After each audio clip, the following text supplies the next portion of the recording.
Si vous avez plus de 50 ans et que vous remarquez que vos cuisses s'affaiblissent, que vos genoux vous font plus souffrir qu'avant, ou que votre équilibre vous fait défaut dans des situations qui semblaient simples autrefois, restez jusqu'à la fin de cette vidéo car ce que vous allez découvrir pourrait changer votre quotidien pour toujours. Aujourd'hui, je vais vous montrer 5 exercices simples à faire chez vous, sans aucun équipement, qui vont transformer la force de vos jambes et vous permettre de rester autonome et confiant dans vos activités de tous les jours. Vous entendez souvent qu'il faut marcher 10 000 pas par jour pour rester en bonne santé, et c'est vrai que la marche est excellente pour votre cœur et votre circulation sanguine. Mais la marche ne fournit pas la résistance ciblée dont vos muscles ont besoin pour récupérer et maintenir leur force avec l'âge. La recherche nous montre quelque chose de surprenant, ce n'est pas votre masse musculaire totale qui prédit votre santé future, c'est spécifiquement la masse musculaire de vos jambes qui compte vraiment. Et si vous voulez rester indépendant en vieillissant, il est essentiel de traiter les symptômes de faiblesse et de déséquilibre dans les jambes, particulièrement dans les 4 zones principales où nous perdons de la force le plus rapidement après 50 ans. Ces 4 zones sont vos cuisses, vos fessiers, vos mollets, et les muscles stabilisateurs qui maintiennent votre équilibre. Les 5 exercices que vous allez apprendre aujourd'hui se traduisent directement en actions concrètes du quotidien, comme se lever d'une chaise, monter des escaliers et marcher sur des surfaces irrégulières. Chaque exercice cible les groupes musculaires dont je viens de parler, et je vais vous montrer exactement comment les réaliser en toute sécurité à la maison. Je vous présenterai également des modifications pour chaque exercice, afin que vous puissiez commencer à votre niveau actuel et progresser graduellement vers la version complète. À la fin de cette vidéo, je vous montrerai comment assembler ces 5 exercices en une routine hebdomadaire simple qui évolue avec vous à votre propre rythme. Commençons par les élévations de talons debout, que l'on appelle aussi les montées sur la pointe des pieds. Vos mollets sont souvent appelés votre deuxième cœur, car ils aident à pomper le sang vers le haut en direction de votre cœur, réduisant ainsi le gonflement des jambes et améliorant la circulation sanguine. Ils jouent également un rôle majeur dans l'équilibre, car à chaque pas que vous faites, vos mollets stabilisent votre cheville et aident à prévenir les trébuchements et les chutes. Cela devient de plus en plus important avec l'âge. Les élévations de talons améliorent votre capacité à marcher de plus longues distances, à monter des escaliers sans fatigue, et à maintenir votre équilibre quand vous vous mettez sur la pointe des pieds pour atteindre des objets en hauteur. Voici comment réaliser cet exercice étape par étape. Tenez-vous droit avec les pieds écartés à la largeur des hanches, en vous tenant à une chaise ou un comptoir pour l'équilibre. Ne serrez pas fort, utilisez juste un contact léger pour la stabilité. Montez lentement sur la pointe des pieds en soulevant vos talons aussi haut que confortable. Concentrez-vous sur la poussée à travers la plante des pieds en faisant travailler vos mollets. Faites une pause brève d'environ 1 seconde en haut. Puis redescendez lentement avec contrôle, la phase de descente devrait prendre 2 à 3 secondes. Gardez votre corps droit et évitez de vous pencher en avant. Le mouvement doit être fluide et contrôlé du début à la fin, sans rebond ni élan. Ne précipitez pas la phase de descente, car la descente contrôlée est tout aussi importante que la montée pour développer la force sur toute l'amplitude du mouvement. Si cela vous semble trop intense, faites la version assise en soulevant simplement vos talons depuis une chaise tout en gardant vos orteils au sol. Cela supprime le défi d'équilibre tout en faisant quand même travailler vos mollets efficacement. Le deuxième exercice est le squat bulgare sur une jambe, et je sais que vous pensez peut-être que vous en avez assez d'entendre parler des squats classiques, mais celui-ci est différent et voici pourquoi il est supérieur pour les personnes de notre âge. Le squat bulgare fait travailler chaque jambe de manière indépendante, ce qui est crucial car nous développons naturellement des déséquilibres avec l'âge, une jambe devenant plus forte que l'autre. Cet exercice oblige les 2 jambes à travailler de façon égale et développe la force sur une seule jambe dont vous avez besoin pour des activités réelles comme monter des escaliers ou enjamber des obstacles. Cet exercice fait simultanément travailler vos muscles de cuisse et ces muscles stabilisateurs cruciaux qui vous gardent en équilibre. Il active également vos fessiers et améliore votre coordination, tout en étant plus sûr que les squats traditionnels car vous avez un soutien intégré. Voici comment le mettre en place correctement. Tenez-vous debout à environ 1 pas devant un banc, un canapé ou une chaise stable. Placez le dessus de votre pied arrière sur le support, en gardant votre pied avant fermement posé sur le sol. Gardez le dos droit et les abdominaux engagés. Maintenant fléchissez le genou avant en abaissant votre corps vers le sol comme si vous faisiez un squat sur une jambe. Descendez jusqu'à ce que votre cuisse avant soit parallèle au sol ou aussi bas que confortable sans douleur. Poussez à travers le talon de votre jambe avant pour revenir à la position de départ. Ce qui est essentiel, c'est de garder votre genou avant aligné avec votre pied et de ne jamais le laisser s'effondrer vers l'intérieur. Le poids doit être concentré sur le talon de votre jambe avant et non sur la plante du pied. Le pied arrière sert uniquement à l'équilibre, ne mettez pas tout votre poids dessus. Les erreurs courantes incluent laisser le genou avant dépasser la ligne des orteils, ce qui met de la pression sur l'articulation, se pencher trop en avant avec le tronc, et précipiter le mouvement alors que le contrôle est primordial. Pour les modifications, utilisez un support plus bas comme un livre épais ou une marche, et utilisez toujours un mur ou une rampe pour l'équilibre si nécessaire. Ce n'est pas tricher, c'est une progression intelligente. Commencez simplement avec le schéma de mouvement même si vous ne pouvez pas descendre très bas. Si cette vidéo vous aide déjà, imaginez ce que vous allez découvrir en continuant à nous suivre, abonnez-vous maintenant et activez la cloche pour ne manquer aucune de nos prochaines vidéos sur la force et l'autonomie après 50 ans. Le troisième exercice est la montée sur une marche, et il se traduit mieux en fonction réelle que presque tout autre exercice. La plupart des exercices font travailler les deux jambes en même temps, mais dans la vie réelle, nous avons souvent besoin de supporter tout notre poids corporel sur une seule jambe. Les montées sur une marche entraînent cette capacité cruciale. Elles aident à développer la force des cuisses et le contrôle des muscles stabilisateurs, ce dont vous avez besoin pour monter les escaliers avec confiance, enjamber les bordures de trottoir, monter dans des véhicules hauts et naviguer sur des terrains inégaux. Voici la technique correcte. Utilisez une marche solide de 15 à 20 cm de hauteur, ce pourrait être la première marche de votre escalier, une boîte solide ou une plateforme de step. La hauteur doit permettre à votre cuisse d'être parallèle au sol ou légèrement plus haute quand votre pied est sur la marche. Placez tout votre pied sur la marche et non juste vos orteils ou la plante du pied. Poussez à travers votre talon et montez en poussant avec la jambe sur la marche. C'est crucial, ne poussez pas avec la jambe du bas ni n'utilisez d'élan. La jambe sur la marche doit faire tout le travail. Descendez avec contrôle en guidant avec la même jambe avec laquelle vous avez monté.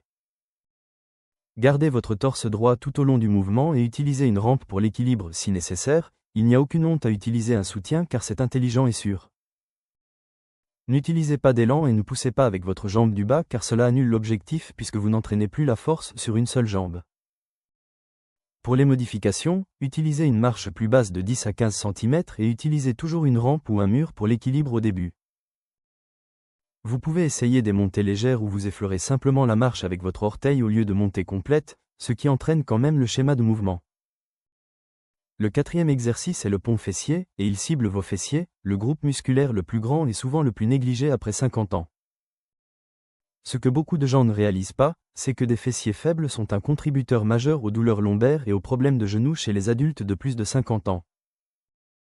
Une étude explique qu'avec les douleurs lombaires, le corps montre souvent une mauvaise stabilisation du bassin, ce qui signifie que les fessiers ne font pas leur travail et que les muscles du bas du dos finissent par travailler trop dur pour vous maintenir stable. Les spécialistes du mouvement recommandent les ponts fessiers comme l'un des moyens les plus sûrs de renforcer votre chaîne postérieure tout en améliorant la mobilité des hanches. Voici comment réaliser les ponts fessiers correctement. Allongez-vous sur le dos avec les genoux fléchis, les pieds à plat sur le sol écartés à la largeur des hanches. Vos pieds doivent être suffisamment proches de vos fessiers pour que vous puissiez presque toucher vos talons avec le bout des doigts. Placez vos bras sur les côtés pour le soutien. Appuyez vos talons dans le sol, car cela active vos fessiers plus efficacement que de pousser avec vos orteils. Contractez vos fessiers et soulevez lentement vos hanches jusqu'à ce que votre corps forme une ligne droite des épaules aux genoux. Ne montez pas plus haut que la ligne droite. Faites une pause d'une seconde en haut en contractant vraiment vos fessiers. Puis redescendez lentement avec contrôle. La phase de levée devrait prendre environ 2 secondes, la pause 1 seconde, et la descente 2 à 3 secondes. Ne levez pas vos hanches trop haut en cambrant votre bas du dos, car cela peut causer des tensions et déplacer le travail loin de vos fessiers. Ne poussez pas avec vos orteils au lieu de vos talons. Gardez vos genoux parallèles et ne les laissez pas s'écarter sur les côtés ni s'effondrer vers l'intérieur. Si la version complète vous semble difficile, placez un petit coussin sous vos hanches pour le confort et essayez de serrer un oreiller entre vos genoux pour les garder alignés. Le cinquième et dernier exercice est la chaise contre le mur, appelé aussi le wall sit. Ce mouvement développe l'endurance musculaire dans vos cuisses tout en sollicitant vos muscles stabilisateurs afin que vous ayez l'endurance nécessaire pour traverser vos activités quotidiennes sans fatigue. Parce que si la force est importante pour se lever d'une chaise, c'est l'endurance dont nous avons besoin pour rester debout confortablement pendant 10 minutes en cuisinant. Voici comment réaliser la chaise contre le mur correctement. Tenez-vous avec le dos contre un mur, les pieds écartés à la largeur des hanches et à environ 30 cm du mur.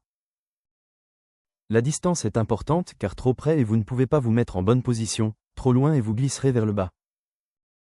Glissez lentement vers le bas jusqu'à ce que vos cuisses soient parallèles au sol ou aussi bas que confortable.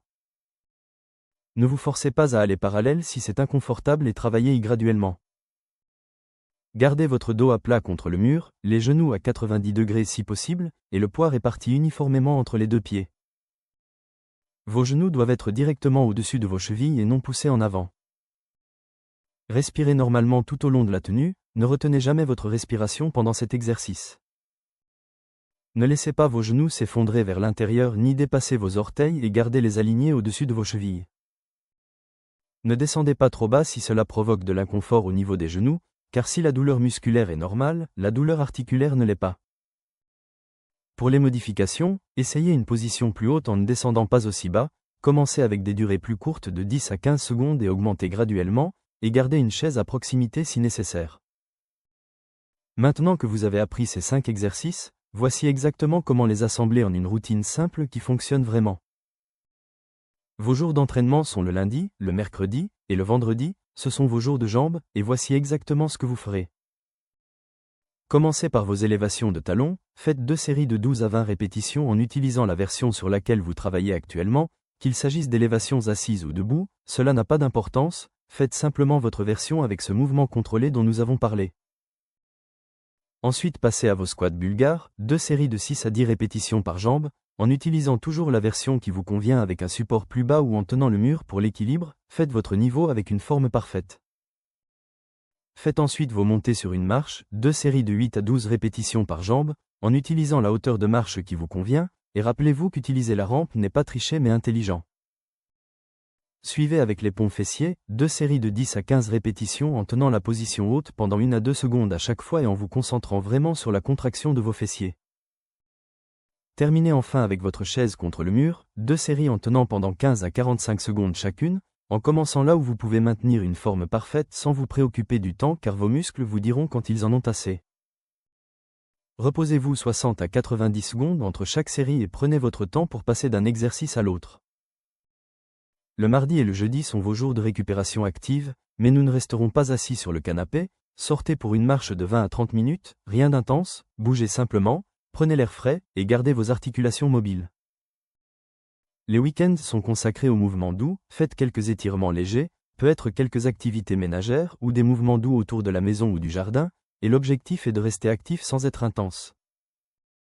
C'est tout, 3 jours de jambes, 2 jours de marche, et des mouvements doux le week-end, simples, durables, et efficaces pour construire la force fonctionnelle dont vous avez vraiment besoin.